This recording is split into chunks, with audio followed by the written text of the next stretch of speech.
अस्सलाम वालेकुम everyone. This is D3 exercise 10C question number 5 हम इसका कर रहे हैं। कहते हैं for each of the following find the values of x in which the range of 0 से लेके पाई बाय 180। ये इन्होंने बताया है। असल में ये जो इन्होंने बात कही है ये कहना चाह रहे हैं कि आपने आंसर रेडियन में बताना है, ठीक है ना। अगर यहाँ 0 से 180 लिखते तो हम अपने कैलकुलेटर को डिग्री में सॉल्व करते हैं, लेकिन अभी क्वेश्चन नंबर 4 में मैंने अपने कैलकुलेटर को डिग्री से रेडियन में लेकर गया था, तो अभी हम रेडियन में ही रखेंगे और सवाल सॉल्व करेंगे, ठीक है।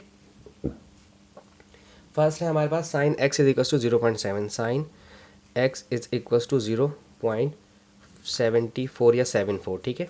आप जानते हैं साइन मल्टीप्लाई कर रहा है तो वहाँ जाएगा तो इन्वर्स हो जाएगा, ठीक है ना।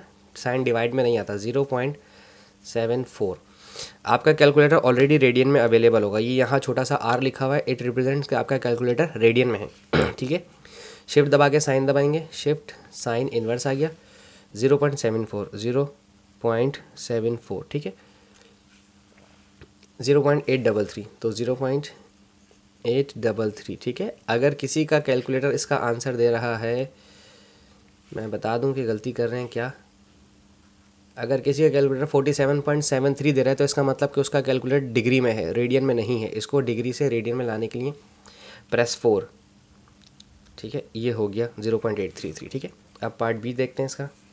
पार्ट बी है cos x 0.17, cos x is equals to 0.17, ठीक है। फिर से वही एक्स यहीं रोकेंगे, कॉस मल्टीप्लाई कर रहा है वहाँ जाकर डिवाइड करेगा, इसका मतलब इन्वर्स हो जाएगा 0.17, ठीक है। अब यही रेडियन में ही रखते हुए शिफ्ट कॉस 0.17 1.399 1.399 1.4 भी कर सकते हैं आप, ठीक है।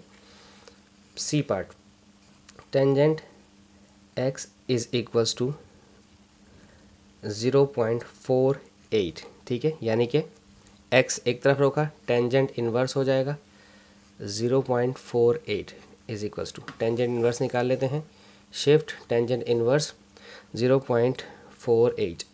सो ये आंसर आ गया 0.447, ठीक है। अब पार्ट डी देखते हैं इसका। डी पार्ट है sine x is equals to 0.147, तो x is equals to sine inverse 0.147, ठीक है।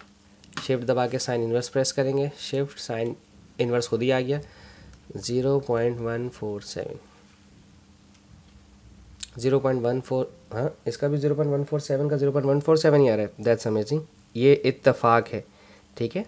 ये इत्तेफाक हुआ है ऐसा, वरना ऐसा होता नहीं, ठीक है। कभी आप परेशान हो जाए कि आंसर हमारा शायद गलत आ रहा हो, यही आ रहा है इसका। पार्ट डी के बाद पार्ट ई की बारी है अब हमारे पास। पार्ट ई में क्या क्वेश्चन पूछा जा रहा है। कॉस एक्स तो सारे आसान थे भाई, इज इक्वल्स टू 0.769, तो x is equals to cos inverse 0.769, okay जी। कॉस इनवर्स 0.769, तो ये आ गया हमारे पास 0.693। पार्ट ई के बाद पार्ट एफ देख लेते हैं।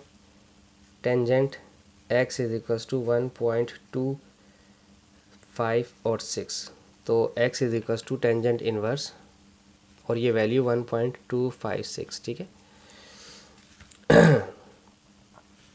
Tangent inverse 1.256, sorry 1.256, this is 0.898, ठीक है। सारे क्वेश्चन सॉल्व हो गए आपके।